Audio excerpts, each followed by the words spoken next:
Keep waiting, bitch.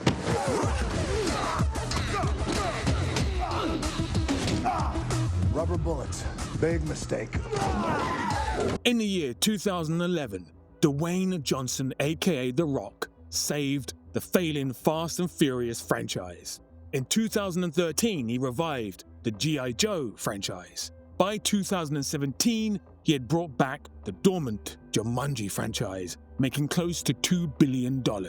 But in 2022, Black Adam didn't just flop, it buried the DCEU. And now, in 2025, his latest movie, The Smashing Machine, opened to just $6 million. So, what happened? How did the world's biggest action star become box office poison? Oh, you better hope that day never comes. Dwayne Douglas Johnson was born in 1972, California. His family often bounced between the US, New Zealand, and Hawaii. He came from wrestling royalty. His father, Rocky Johnson, was one of the first black tag team champions in WWF, and his grandfather, Peter Maivia, was a Samoan wrestling legend. But despite this, his family were often broke, being consistently evicted from homes. At one point, he was so broke that he had only $7 in his pockets after one particularly rough patch. In 1995, he decided to move to Canada and sign with the Calgary Stampeders of the Canadian Football League. He was cut after just 2 months and ended up living in a small apartment he shared with teammates, sleeping on used mattresses he found discarded outside. This was a pivotal moment in Johnson's life as he decided to move back home and learn professional wrestling from his father. By 1996, he was performing under the name Flex Kavana for the USWA in Memphis. And just a few months later, the WWF took notice and signed him. And just like that, in the same year, he was performing on national TV. Now there's gonna be the man right there. That's blue chip. However, his earnest and squeaky clean baby-faced image wasn't working with audiences. It was only when he turned heel and became The Rock did his popularity shoot up. Now, for those of you who don't know what babyface and heel is, I'll keep it simple. You are a one-hived mind twat waffle! No, not him. A heel is a wrestling term for the villain. The character fans are meant to boo, who cheats, who mocks, and stirs up drama to make the hero look better. And the opposite of a heel is babyface or just face. The hero or the good guy the audience is meant to cheer for. This switch was everything for The Rock. He was suddenly everywhere. Shut up, bitch! TV appearances, chat shows, magazines, and by the year 2000, Hollywood had come calling. Want the goodies? Welcome to the goodie room. The Mummy Returns in 2001 gave him his first movie role, and The Scorpion King the next year made him the highest paid first-time lead in movie history with a pay packet of $5.5 million. Yep, just ignore the CGI.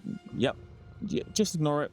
I know, just ignore it. The movie made $178 million on a budget of $60 million. So the man who just a few years earlier was sleeping on his friend's couch was now a Hollywood star. The Rundown, a year later, wasn't as successful. The movie, also known as Welcome to the Jungle, pretty much broke even when marketing costs are factored in. Hell no. I hope you enjoy the fall. Now what fall?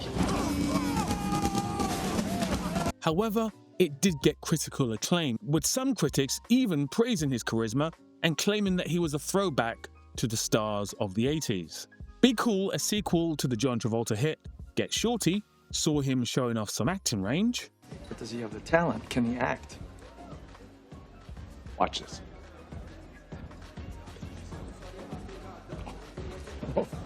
Before finally the inevitable happened. The thing that happens to all big actors at one stage or the other. In the early hours of this morning on Hollywood's famous Sunset Boulevard, Hugh Grant was seen by officers from the Los Angeles Vice Squad picking up a known prostitute. After being caught picking up a transvestite in Los Angeles. I didn't know she was a guy, I swear. I mean, look at her, man. She's beautiful.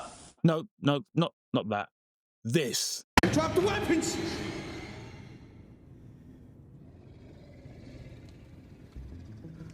Oh, there's something behind me, isn't there? 2005's Doom was a huge flop. On a budget of roughly $70 million, it made just $58 million. You see, before the recent successes of the Sonic movie, Super Mario Bros., and a Minecraft movie, it was a universally shared fact that video game adaptations were box office poison. This movie was one of the reasons why. And what Johnson did next is very important, so pay attention, as it might be relevant later. And whilst I've got your attention, I would love if you could hit the like button. 4,000 likes gets a Jet Li or Donnie Yen video. And it seems like likes motivated Johnson's decisions, because after getting his fingers burnt with a flop of an action movie, he decided to pivot away from action for a bit. Southland Tales in 2006 was a follow-up to the movie from Donnie Darko director Richard Kelly. It had enormous hype around it, as Donnie Darko was a massive cult hit. Southland Tales was a spectacular mess, financially and critically, and it really ended Richard Kelly's career. I want to suck your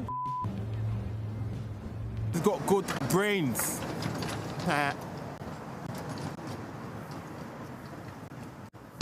Johnson's performance, all nervous tics, stutters, and twitchy charm, baffled people who expected a typical Rock performance. Gridiron Gang in 2006, the same year, was a sports drama that gave him something to chew on from an emotional aspect. And a year later, The Game Plan, a Disney movie, was a safe option. It made plenty of money and showed Hollywood, and especially Disney, that he could be trusted again.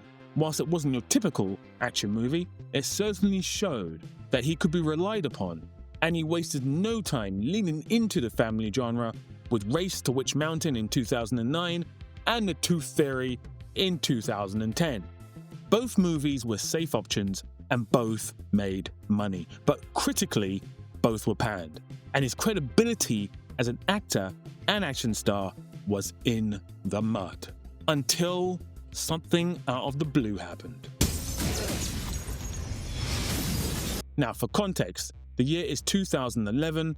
The Fast and Furious franchise is onto its fourth movie. The original movie was a surprise hit starring both Paul Walker and Vin Diesel, and he went off to make XXX and Pitch Black.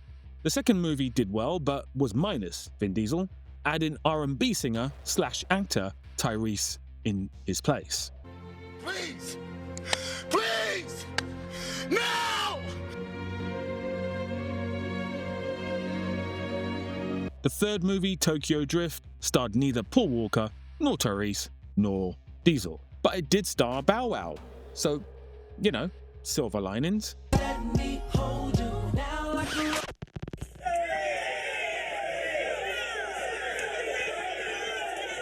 Then, to save the dying franchise, they reunited Walker and Diesel for number 4.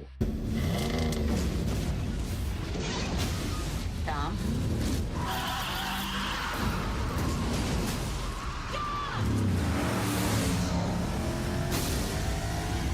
This worked, with the movie making a huge profit, but it still felt like the franchise had nowhere to go. Fast 5, released in 2011, was a seminal action movie. Not only is it the best Fast and Furious movie, but it also introduced Gal Gadot to the action world. So exciting. And most importantly, it brought in an action movie shy Dwayne Johnson, his first foray back into action movies since the flop of Doom 5 years earlier. And this movie slapped.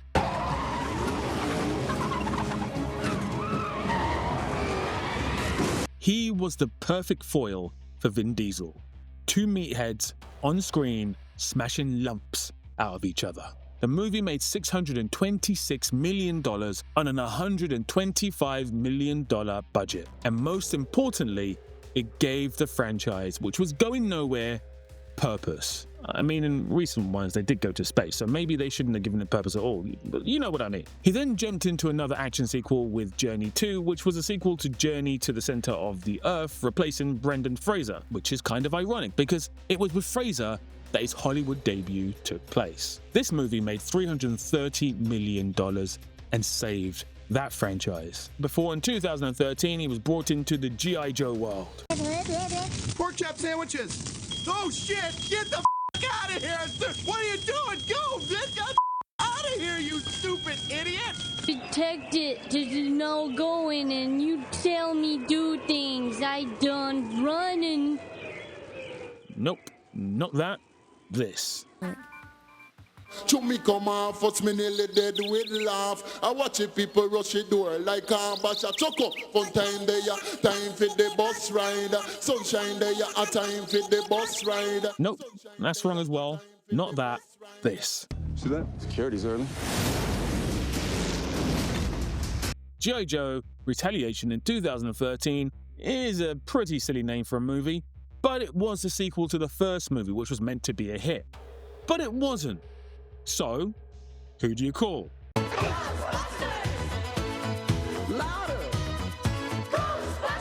No, you don't call... Why would you call it Ghostbusters?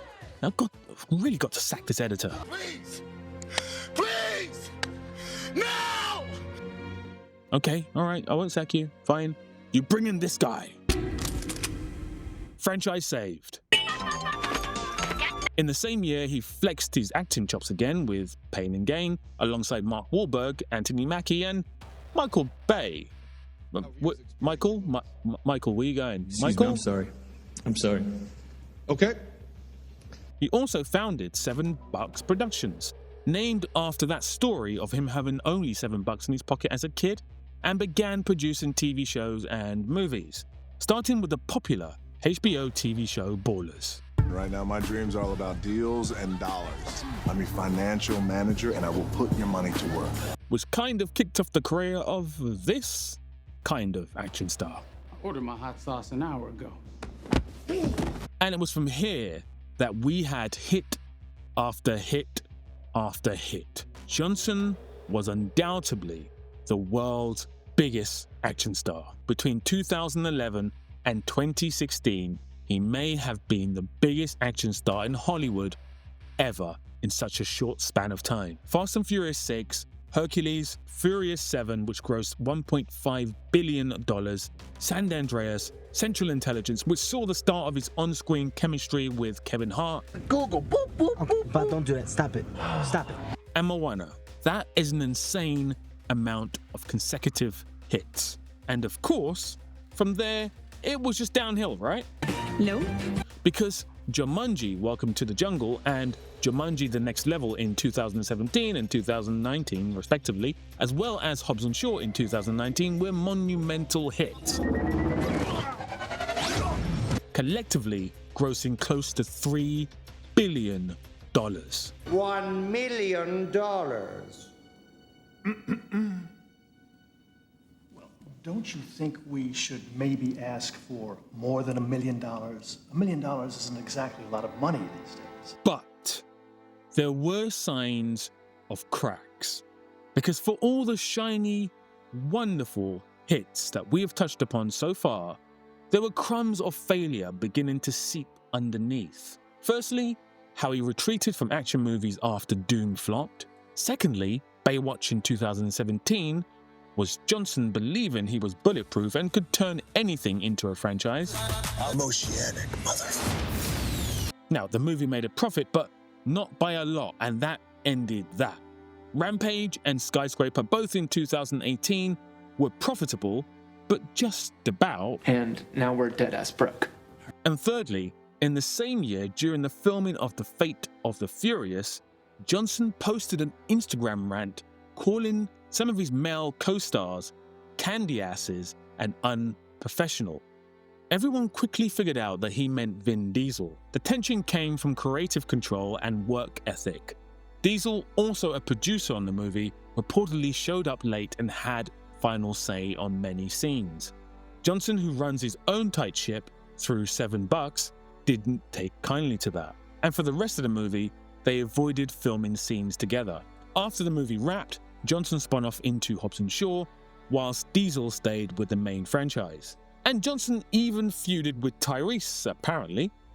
although that seemed mainly one way. Writing, I'm sorry to announce that if Dwayne is in Fast 9, there will no more Roman Pierce. He then seemingly called out Johnson's chiseled physique as being the result of steroid use and called the actor selfish. So the cracks were beginning to show under the surface, and then in 2020, the world went into lockdown, and it seems like things just changed for Johnson.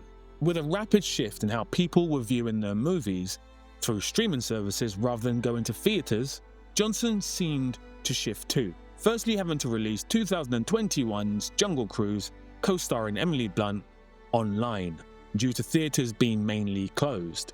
Now the movie broke even, but that was the first time in a long time that one of his movies didn't make a profit.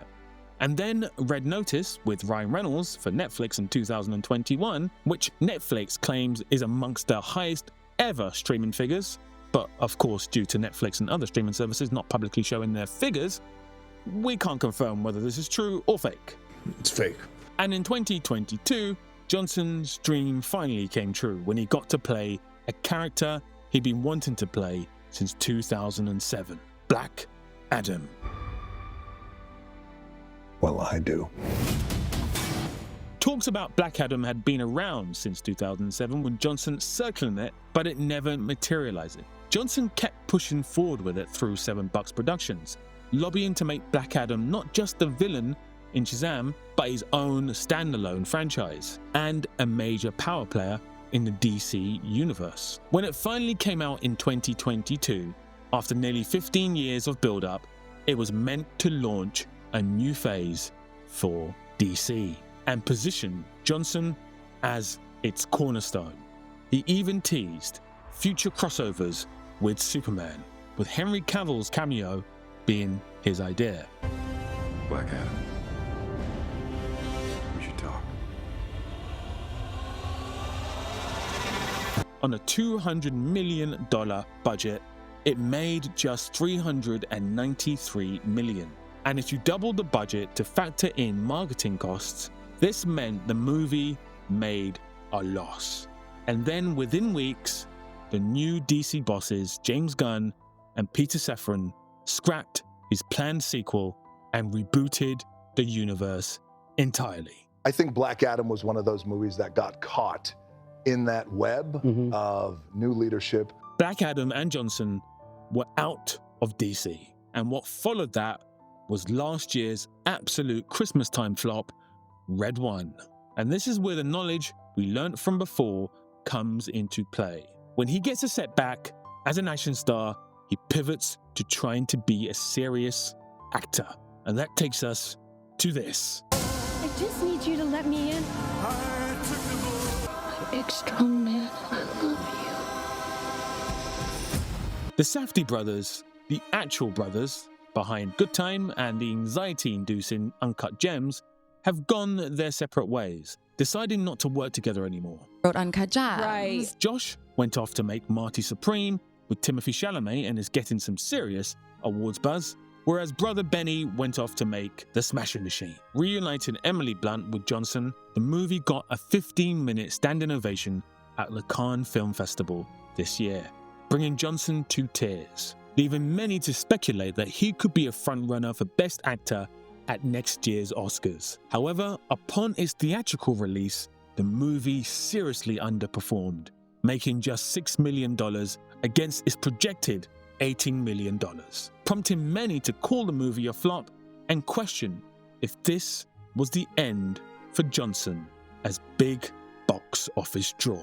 But here's the thing. We've seen this before. Movie doesn't make any money, Johnson withdraws into another genre and attempts something else. And then he comes back with a hit. With a live-action version of Moana in 2026, he'll soon definitely have another box office hit.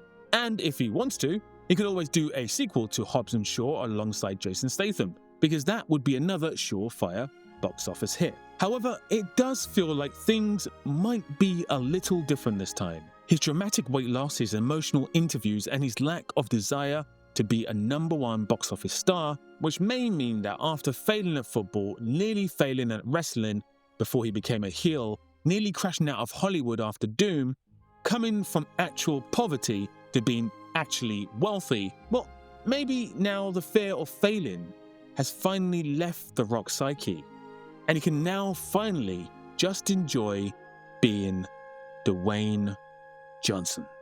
Because ultimately, all we really can ever be is ourselves. And I'd shared this with Emily for years, like it's gnawing at my gut to do more and challenge myself and grow and do something where I'm not chasing box office, but I'm doing it for me. Yeah. And it wound up being the most gratifying thing. And I've said this before and I mean it. Smash Machine changed my life. Right, time for ratings. So for skills, let's be honest, he doesn't really have any skills per se. I'm going to include wrestling as a skill though. I know many people think it's fake, but technically it's not. The drama portrayed between the various characters is, but the physical art of wrestling is real. But I will have to give him a 5 here. With movies, he's actually competing with Jason Statham and Michelle Yeoh here. No other action star in this series so far has made as much as him. And I don't think anyone else in this series will beat him, with over $12 billion made from various movies. The closest so far is Jason Statham with $4 billion. But the thing that will knock him down here is the quality of the movies themselves. Unlike Michelle Yeoh, he doesn't have a critically acclaimed hit, so I'm going to give him a 9 here. For screen presence, I mean the man is the definition of screen presence. Not just by his huge frame, but also he does have charisma. No one can deny that. I'd like to give him a 9 here. For versatility, well, despite the Smashing Machine, no one has really seen him fly too far from the macho action guy character he plays in literally every movie. I mean, he's basically just The Rock for every single movie in his resume, apart from maybe 1 or 2. So I can't give him a mark too high here, so I'm going to serve him with a 6. And finally, legacy. Well, the fact that he's the top grossing movie star on this list so far is very impressive. But putting that into context, he's actually nowhere near Samuel L. Jackson's $27 billion total for movies across the board. So his legacy isn't as goated as you may think. But I do have to give him this. Between the period of 2011 and 2017-ish, where he was releasing box office hit after hit after hit and saving franchises, well, that's never been done before in Hollywood history. So he's going to get an 8 here. And that's a final score of 37, which is completely fair and puts him alongside Mark D. Attention everyone, I have a special announcement. So in the last video, which featured Michelle Yeoh, I asked you guys to tell me if she should get a 7 or a 6 in skills. A 7 meant that she would beat Jackie Chan to the top of the chart. A 6 would mean that she remains where she is, joint top. And you guys pretty much unanimously voted for 7s. I want to thank you guys for all the votes, and you know what, not to get too political, but democracy does work. That's right. Anyway, enough of that. Back to the video. So what do you think of Dwayne Johnson? Are you a fan? Have you seen the Smashing Machine? What do you think of it if you have seen it? And aside from Donnie Yen and Bruce Lee and Jet Li, which other stars should we cover? Also, thank you so much for all the lovely comments on the videos recently. Really appreciate them. Especially this comment here from Jim Kleins. It really means a lot because I do put a lot of hours into these videos. Each video takes anywhere between 10 to 20 hours to make. So I really appreciate it. And to be told that my videos are just like a film means a hell of a lot. So I really do appreciate that. And I appreciate all your comments. So thank you, all of you. Anyway, if you could hit the like button and subscribe, that would be greatly appreciated. Peace out and big love. Time for the bus ride, sunshine day a time for the bus ride, fun time day a time for the bus ride. No. G.I. Joe.